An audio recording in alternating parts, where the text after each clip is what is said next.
Haleluya, puji Tuhan.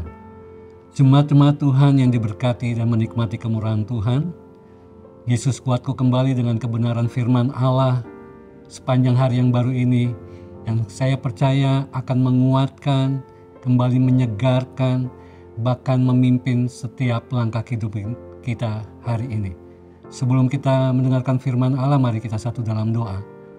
Bapa kami dalam surga, kami mengucap syukur karena kami menikmati hari yang baru bersama dengan Tuhan. Kami ingin diberkati oleh kebenaran firman Allah. Kami percaya Roh Kudus berkarya dalam kehidupan kami. Firman Allah yang kami dengar menguatkan, menyegarkan hidup kami. Terima kasih Tuhan.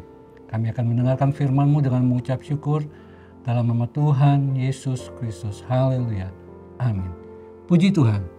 Kebenaran firman Allah dengan judul Spiritual Fitness, atau kalau diterjemahkan dalam bahasa Indonesia, kebugaran rohani. Kebugaran berbicara tentang kesehatan. Tubuh jasmani harus sehat dalam melayani Tuhan. Tetapi kita akan belajar sesuai dengan ayat yang sudah diberikan. Dan kita lihat dalam poin yang pertama dalam 1 Timotius 4 ayat yang ke-8, demikianlah firman Tuhan. Latihan badani terbatas gunanya, tetapi ibadah itu berguna dalam segala hal, karena mengandung janji baik untuk hidup ini maupun untuk hidup yang akan datang. Firman Allah yang sudah kita dengar katakan latihan badani terbatas, yang artinya keuntungannya sedikit atau kecil dalam arti bahasa aslinya. Karena apa? Latihan badani terbatas itu hanya kita dapat nikmati dalam waktu yang singkat selama kita masih hidup dalam dunia ini. Kita sama-sama tahu saat-saat ini bagaimana maraknya, banyaknya tempat-tempat olahraga ada untuk disediakan untuk saudara dan saya. Itu bagus. Tetapi dalam kebenaran firman Tuhan dikatakan terbatas, keuntungannya sedikit atau kecil. Bukan berarti tidak untung, bukan berarti tidak ada faedahnya. Bahkan dalam 1 Korintus 9 ayat 27 dikatakan, Paulus mengatakan, aku melatih tubuhku. Tetapi dalam arti dia mendisiplinkan dirinya dengan keras dalam perjalanan dia melayani Tuhan.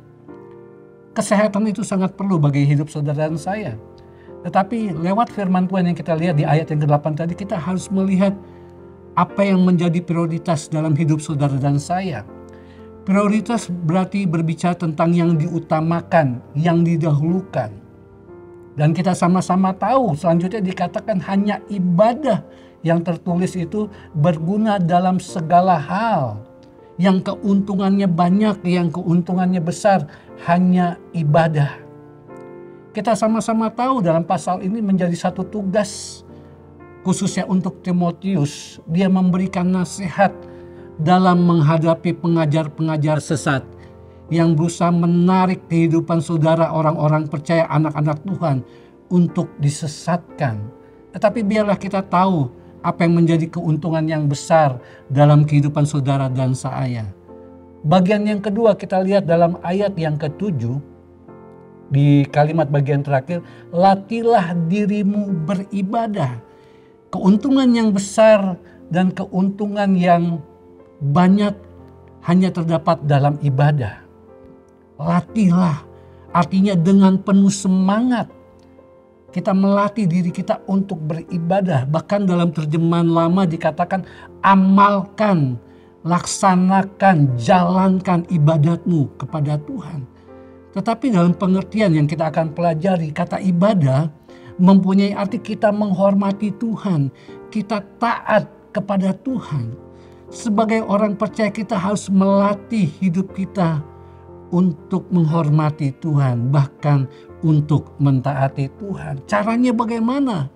Orang yang ingin menghormati, orang yang ingin mentaati Tuhan harus melatih dirinya dalam beribadah.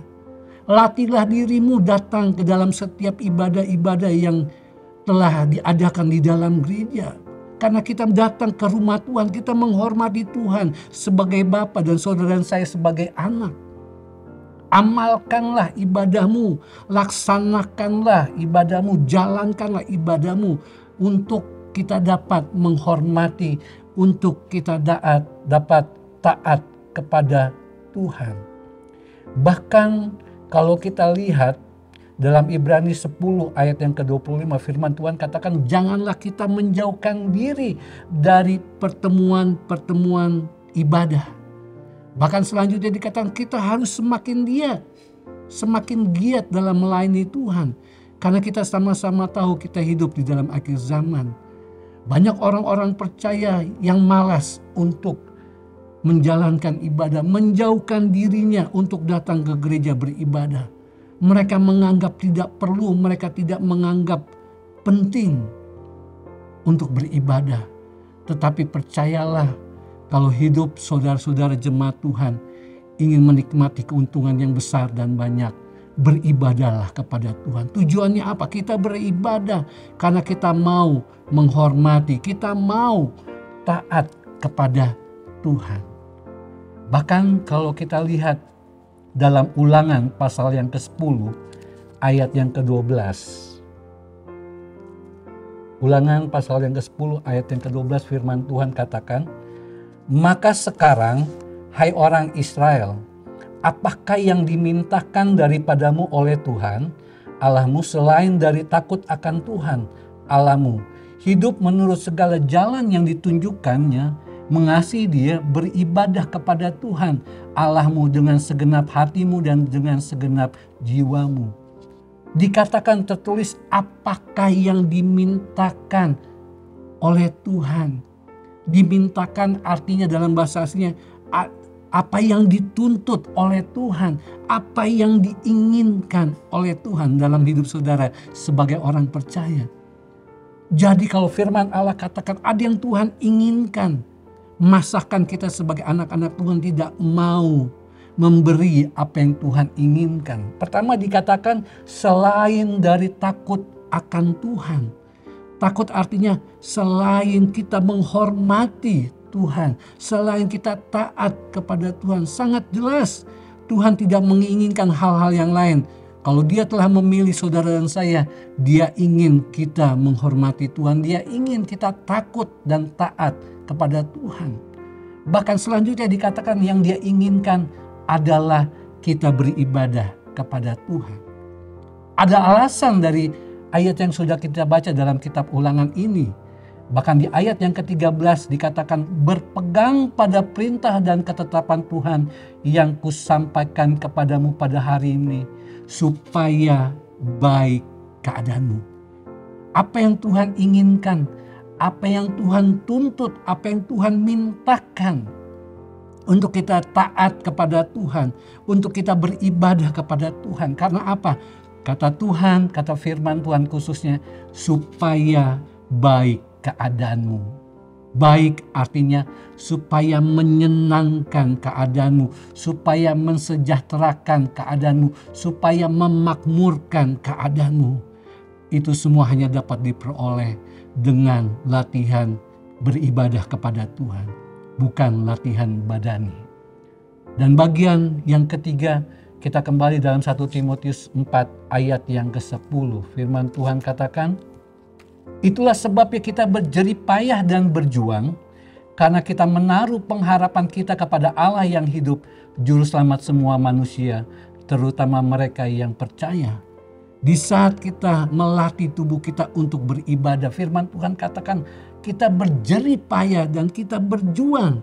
Karena banyak pengajar-pengajar sesat yang akan berusaha menjauhkan saudara untuk tidak taat kepada Tuhan.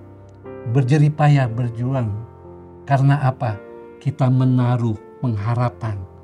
Di ayat yang ke-8 dikatakan mengandung janji.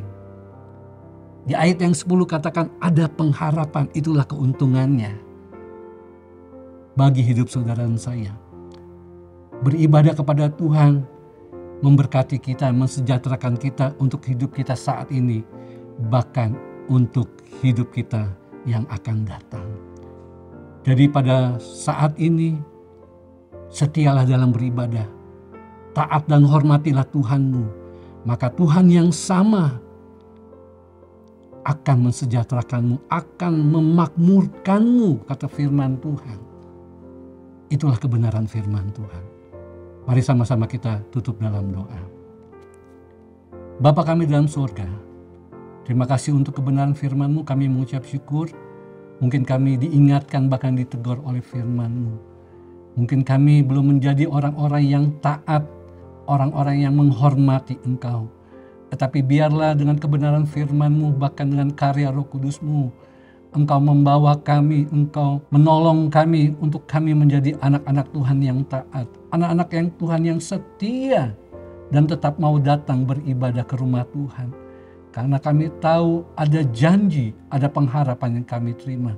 Diberkatilah kami semua Tuhan lewat kebenaran firman-Mu pada saat ini.